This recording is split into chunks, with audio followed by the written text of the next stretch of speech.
গোলাপ গাছে গাছ ভর্তি গোলাপ ফুল আনানোর জন্যে এবং গোলাপের সাইজগুলো বড় করার জন্য আমি যেভাবে পরিচর্যাটা করে থাকি সেটাই আজকে আপনাদের সাথে শেয়ার করব। ভিডিওটা ভালো লাগলে অবশ্যই একটি শেয়ার করে দিবেন। হ্যালো এভরিওয়ান, আসসালামু আলাইকুম। আমার এই গোলাপ গাছে অনেক বড় বড় সাইজের গোলাপ ফুল আসতো, কিন্তু আস্তে আস্তে এই গোলাপ ফুলের সাইজগুলো অনেক ছোট হয়ে গেছে এবং পাপড়িও অনেক কম আসে। তো আজকে আমি একটি বিশেষ পরিচর্যা করব, বিশেষ খাবার দিব, যেই খাবার দিলে আমার গোলাপ ফুলের সাইজগুলো অনেক বড় হবে এবং গাছ ভর্তি গোলাপ ফুল চলে আসবে। তো প্রথমেই আমি যেই ডালগুলোতে গোলাপ ফুল নেই সেই ডালগুলোকে কাটিং করে দিচ্ছি, বা যেই ডালগুলোর গোলাপ ফুল ফুটে গেছে সেই ডালগুলোও কেটে দিব। গোলাপ গাছে যত বেশি ডাল ছাঁটাই করা হবে তত বেশি নতুন নতুন ডাল বের হবে, আর সেই নতুন ডালে প্রচুর পরিমাণের ফুল আসবে। তাই আমি প্রথমেই ডালগুলো ছেটে দিচ্ছি এবং গোলাপ গাছের গোড়ায় যে আগাছা জন্মেছে সেই আগাছাগুলো ফেলে দিব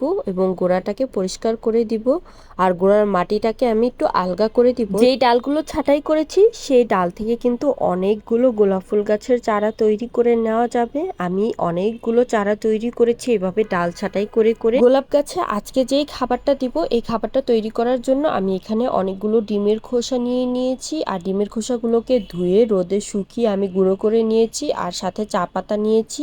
এখন এই দুইটা উপকরণকে একসঙ্গে মিশিয়ে নিব।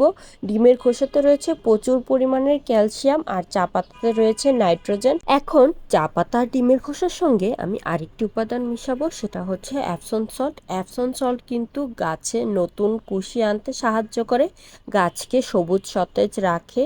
আর গোলাপ গাছে অ্যাপসন সল্ট দিলে কিন্তু গোলাপ গাছের চেহারাই পরিবর্তন হয়ে যায়। গোলাপ গাছে অ্যাপসন সল্ট 3-4 ভাবেই দেওয়া যায়। তো আমি এখন এই খাবারের সঙ্গে মিশিয়ে দিচ্ছি। এই সারটাকে এখন আমি গোলাপ গাছের গোড়ায় দিয়ে দিব। আমি গোলাপ গাছের গোড়ার মাটিটাকে একটু ঝুরঝুরে করে আলগা করে নিয়েছি, আর এই সারটা আমি পুরোটাই দিয়ে দিব, যেহেতু পুরোটা আমি এই গোলাপ গাছের মাটিতে দেওয়ার জন্যই তৈরি করেছি পরিমাণ মতো। আপনারা যদি চান এভাবে করে গোলাপ গাছের গোড়ায় এরকম সার দিয়ে গোলাপ গাছের পরিচর্যা করতে পারেন, আর এটা কিন্তু অনেক ভালো রেজাল্ট দেয়। আমি গত বছরও এইভাবেই গোলাপ গাছের ফুলগুলোর সাইজ অনেক বড় করেছে এবং গোলাপ গাছে গাছ ভর্তি গোলাপ ফুল এসেছিল। এই সারটা দেওয়ার পরে গাছও অনেক বেশি ঝোপালো হবে, আর গাছ যত বেশি ঝোপালো হবে যত বেশি নতুন নতুন গাছের ডাল বের হবে তত বেশি ফুল আসবে গাছে। আর এভাবে পরিচর্যা করে কিন্তু গাছে প্রচুর পরিমাণের ফুল আনানো যায়। আমি কিছুদিন পর আপনাদের সাথে এই গাছের আপডেটটা শেয়ার করব। আর এখন আমি গাছের গোড়ায় পানি দিয়ে দিলাম, যেহেতু আমি গাছের গোড়ায় সার প্রয়োগ করেছি, আর সার দেওয়ার পর অবশ্যই পানি দিতে হবে, না হলে সারটা মাটির সঙ্গে মিশবে না এবং কার্যকারিতাও শুরু হবে না।